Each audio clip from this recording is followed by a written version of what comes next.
Good morning and welcome to Harden Life Live. We are the Hardens and we are a family of counselors and coaches who are committed to bringing you tips to help you to live your best life, both from a therapeutic and biblical perspective.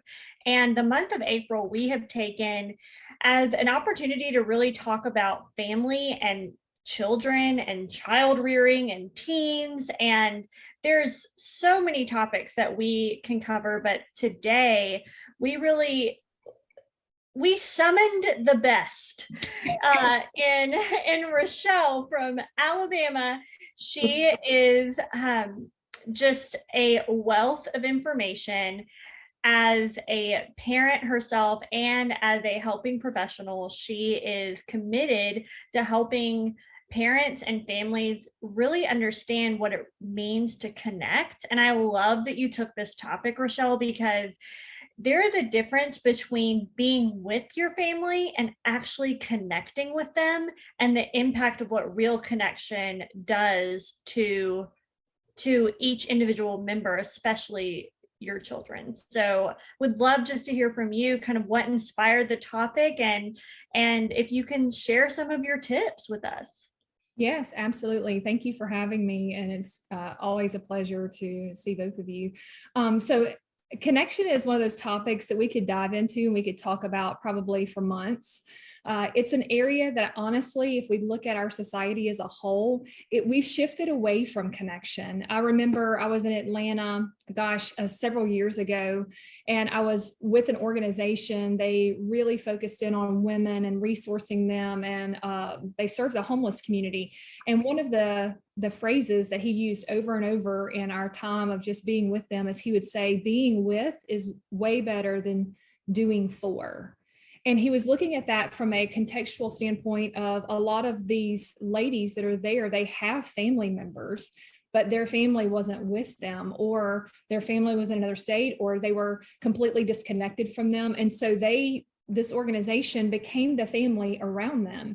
And he would often just say over and over, remember, like being with them is better than doing for them, to really shift that mindset that we're not here to just resource. We're not here to just help you find a job. We're not here to just help you get through the next day. We're here as your family. We are your connection. And man, it changed my paradigm of how to see connections. Now he was creating family, but for the majority of us, we are born into that family and we have that already there.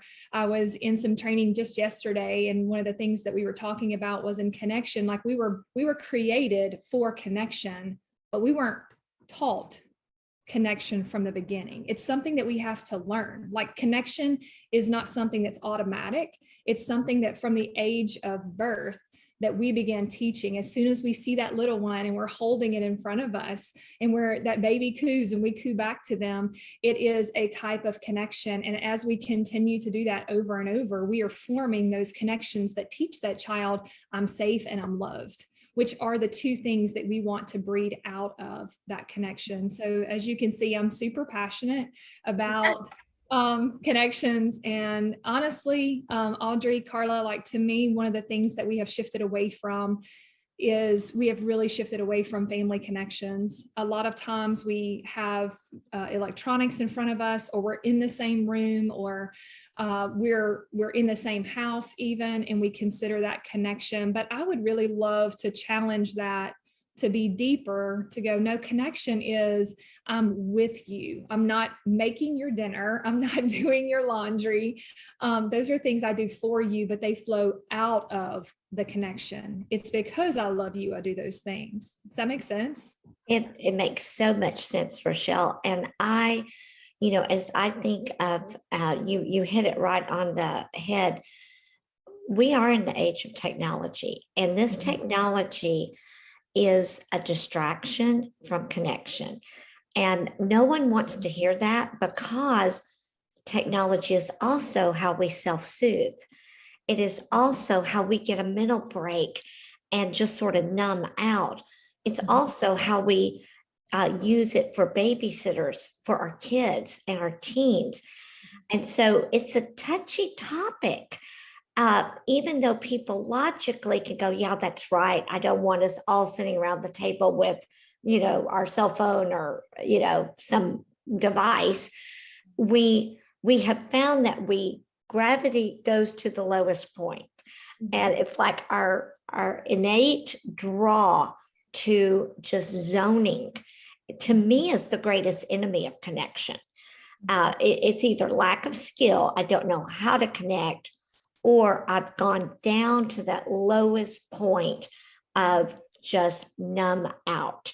And you have to fight both. I've got to gain skills and I've got to fight my natural tendency to go to the bottom. And I know for myself, it's simple things like I just individually set a timer on my phone if I'm going to scroll, because I can't trust my brain to say you've had enough. Well, and I think what's important about even why we're talking about social media and technology and all the things, there the quote that you said in your article, and it said that children learn empathy, self-worth, and resilience through their closest relationships.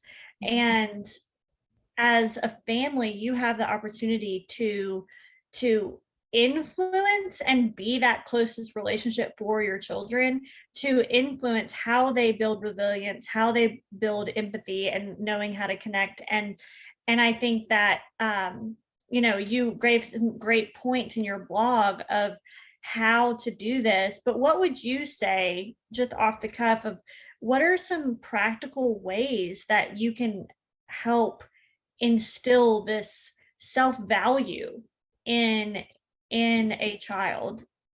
As far as connection? Through connection. Like, what are some practical ways to connect, since we don't always know? Sure. It's kind of like if we say to our kiddo, hey, it's not okay for you to be angry and to do this.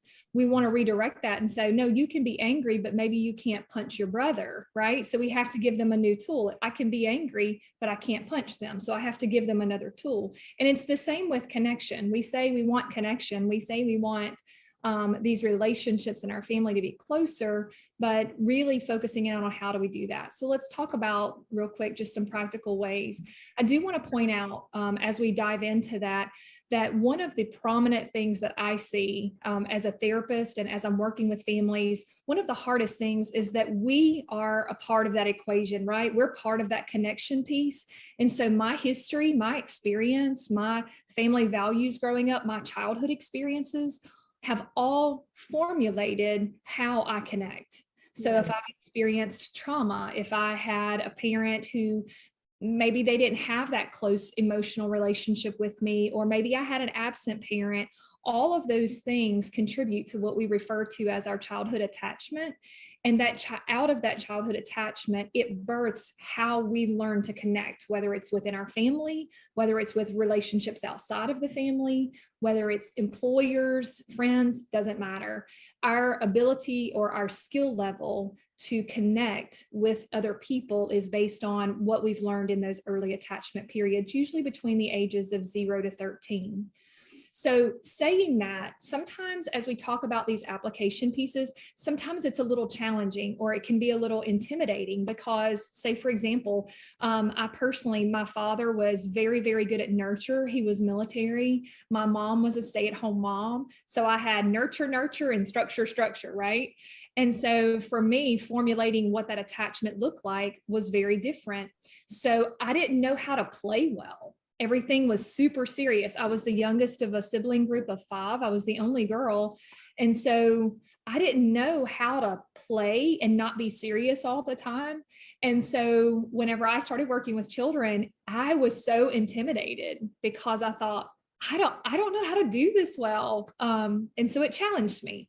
And so I say that to say that is extremely common as I work with parents, that I see all the time. Is so I really want to define playfulness in that sense.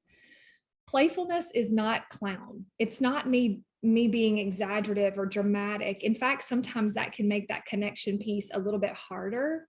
But play is just being me in conversation. It can be that I'm responding to a situation that maybe is negative. It could be that I am redoing something with my kiddo. Maybe they've done something or said something and I'm asking them to correct that behavior, or maybe I'm just being with them in a game, or I'm playing and doing something that they enjoy. And so all of those things can contribute to how we connect. So for example, if I have a little one and I have to redirect her, maybe she's done something or said something, and instead of me, I'm trying to think of an example, like maybe she hasn't done her homework, okay? And so instead of me going, hey, have we done our homework today? It can come across as very stern or as very distant or very authoritarian, right? Instead, I could add playfulness to that. And in adding that playfulness piece, I'm loosening the bar. I'm taking away her defense mechanisms that, okay, so if she hasn't done her homework, my goal is not to punish her for that. My goal is let's get the homework thing moving forward. And so I can add playfulness and say, hey, babe, have we done our homework? And you can tell just by the inflection in my tone, it's a little bit more inviting versus that stern or authoritarian style. When we take the playfulness into the equation, we disarm fear or we disarm those defense mechanisms. So if I were to say to you, hey, Audrey, I need you to go by Smoothie King and get me something on the way here. It's like, okay. But if I were to say that just in rephrasing it to take a defense mechanism away that most of the time we don't even know that defense mechanism is there, I could simply say, hey, would you mind stopping by Smoothie King to get me something on the way here? Just that small change of word, instead of I need versus would you, I'm asking versus telling, just that simple change in my phrase adds a little bit of playfulness, but it also brings your autonomy to the table. Like your time is important too. Maybe you don't have time. Maybe you're running behind. And instead of me telling you do this, I'm asking. And so it invites you into the equation with choice, right?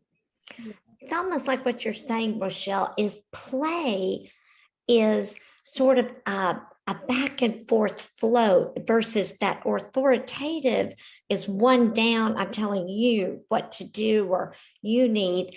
It's like I'm inviting you to be in really relationship, which is connection, to where I value you, you value me, you get a choice in how you respond when I approach you in a view of connecting with you versus just getting my needs met or telling you where you're off. It's like, I don't want to break the sticky stuff of being in flow with you. So it does feel more playful because I think my view of play was fun and interactive. It wasn't play a certain way. And that's what I'm really hearing you giving us a tip to do. Yeah. And if we, I'm sorry, Audrey, if we take that into like maybe a more teenager perspective, because it's really easy when we think of playfulness, we think of kiddos. But those bigger kiddos also, in a sense, they just come to the table with different challenges. For example, especially in our southern states, we see disrespect as a trigger for parents, right? If that kiddo fires off something, we're like, whoa. Well, just a simple way to add playfulness. Remember, my goal is to be their teacher, to be a coach, not necessarily to punish. And so there's a little bit of a paradigm shift there. But if my goal is to teach them another way, then I want to use these moments to do that. So if I have a kiddo who may be 16 years old and I ask them to do something and they fire back at me with some type of sarcastic or seemingly disrespectful response, I could respond by saying, what did you say? Like, huh? But again, I'm going to put them on the defensive. But if I can just tweak that and add that playful nature to it, I could just go, whoa, hey, can we try that again? Or let's try that a little bit kinder, or something simple, just as simple as that. Then that kiddo knows we're on the same team. We are with, and it's not mom telling you do this and do it my way, right? So we're bringing that into connection piece just through changing the way we address that. That playfulness disarms their fear, right? If I have a kiddo that they've come home from school and they're hungry and they're like, give me a snack. Well, I can add playfulness because I want to teach, right? if we look at the brain science behind that, there's a lot that's happening there, but we want that last transaction in their brain